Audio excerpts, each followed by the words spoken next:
The back and forth has got me so messed up. Don't ignore the signs. We've had enough of the whole damn thing that we got going. You hold the strings without me knowing. Why do I have to suffer through the thinking? Why do I have the feeling that we're sinking? I need to find a way.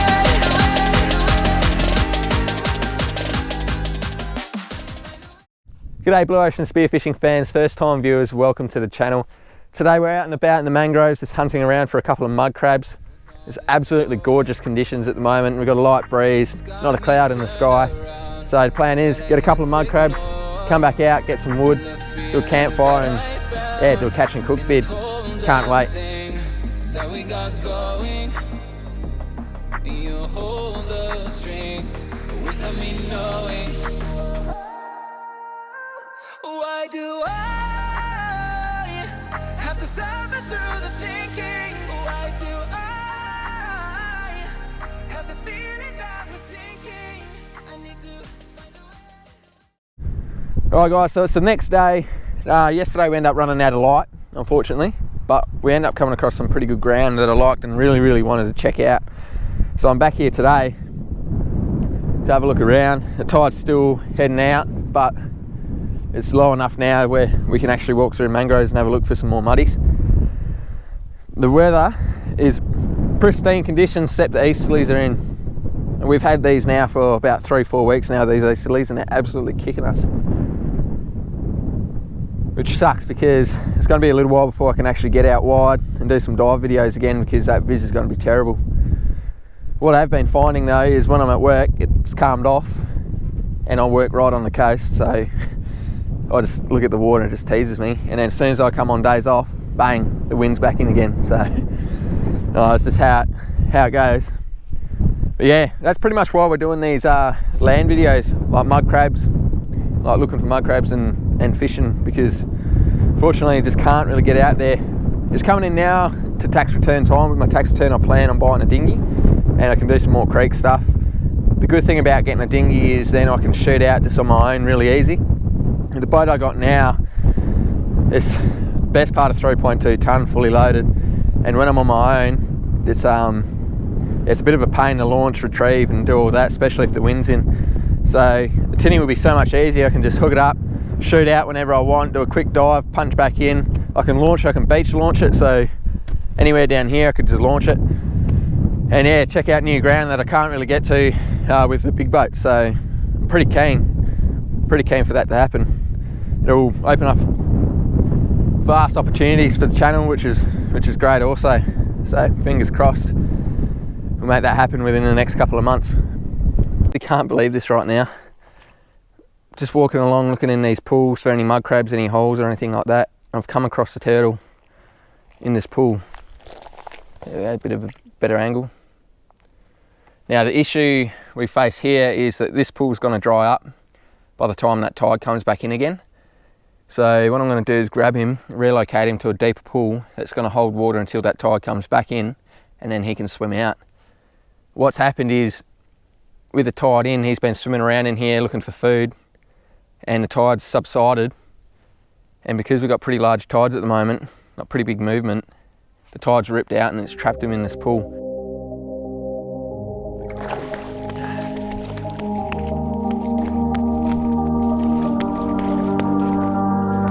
He's not very happy with me at the moment. Slapping me pretty good. Hopefully he understands that. Actually trying to help me out.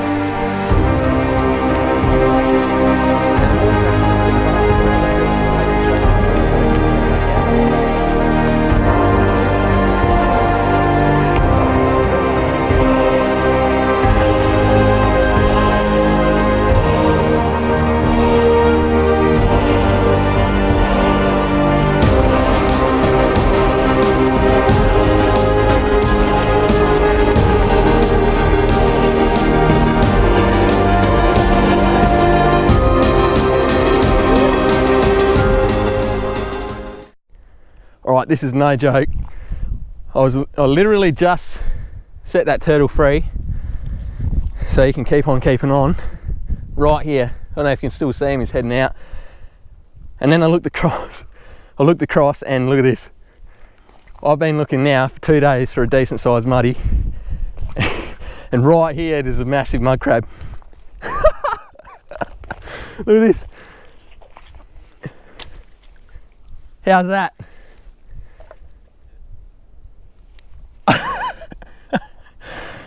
It's amazing how things work out like that. So you help nature out, and I suppose nature will help you out. I cannot believe it. So that turtle, I just released him here, he's heading out there. I was standing here over the moon and look across and then just see this guy just sitting there right there on the surface.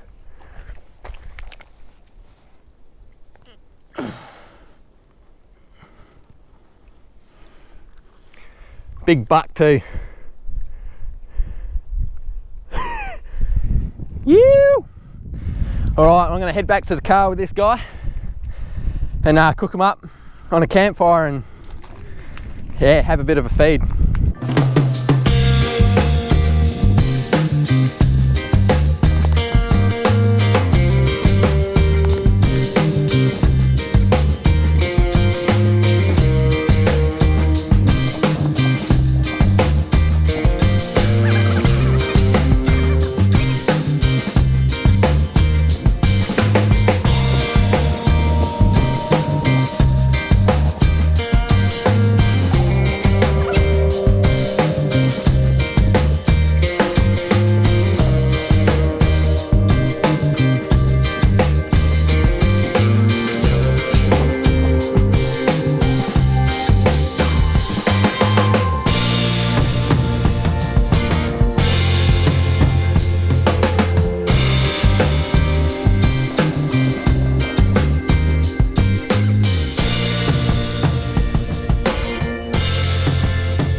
So right now I'm just waiting for this fire to die down enough to be able to get a good coal base to throw that mud crab on and cook him up.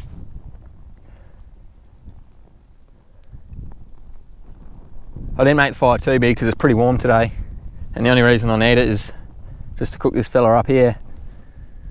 And yeah, once I'm finished, then it's easier just to extinguish and deal with it. So what I've done now is dispatched him, cleaned him up in the water. Now I'm just hanging 5. Absolutely beautiful here. It's probably one of my favourite spots. It's about 50 minutes to an hour from where I live. It makes the drive worth it every single time I come here.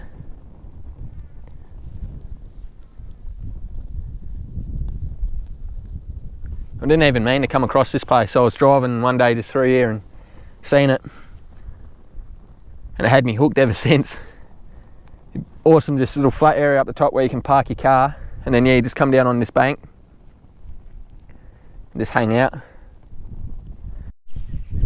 So this fire's died down enough to be able to chuck this muddy on. Just going to flatten it out a little bit and get a nice bed.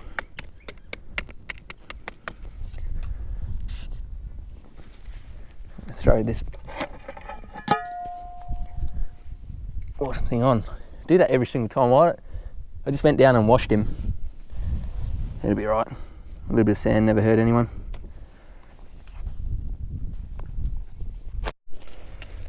So honestly, this takes probably about 5 minutes. It's a pretty quick process to cook them this way. It's a bit hard to give them the exact time. I sort of just judge it on the colour that they turn.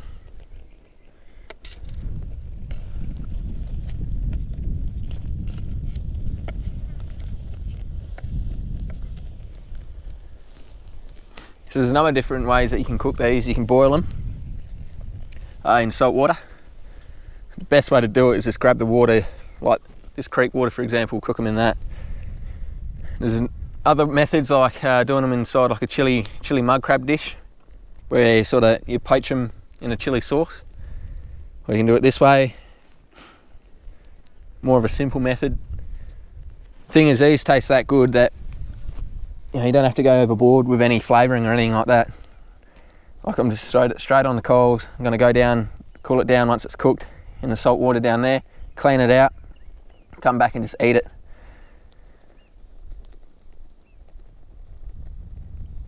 I'm going to try to flip this guy. Probably should have brought tongs or something down with me, but see how we go. That didn't turn out too bad. That was alright actually. Let's see if I can flip this claw.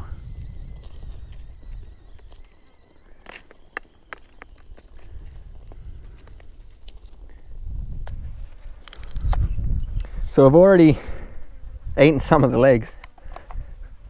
Kind of forgot to turn the camera on, but get that. So I've taken them down to the creek, cleaned them all up, halved it, ate some of the legs. Tastes absolutely superb. So first things first, I'm going to get in. Oh, look at that.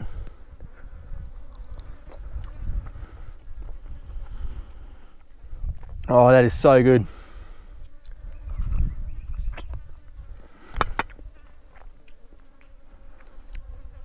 Honestly cannot beat that. This is fresh as you can get. This is with these big claws. And look the size of that in comparison to my hand. Just grab the end back of a knife and just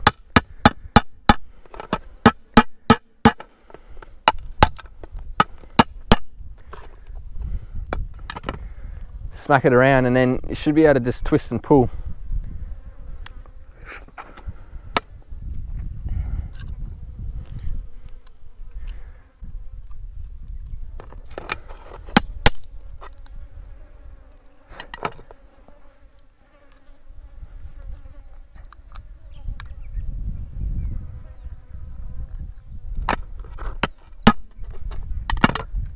Oh yes. Look at that.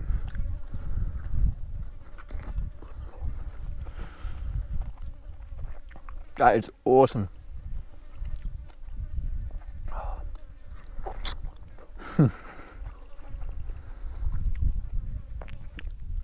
Alright guys, I'm going to smash this crab down. That'll be it for another episode. Thanks heaps for tuning in.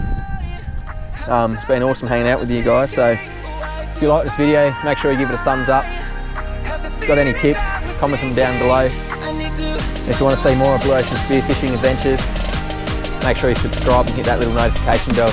Alright guys, take it easy.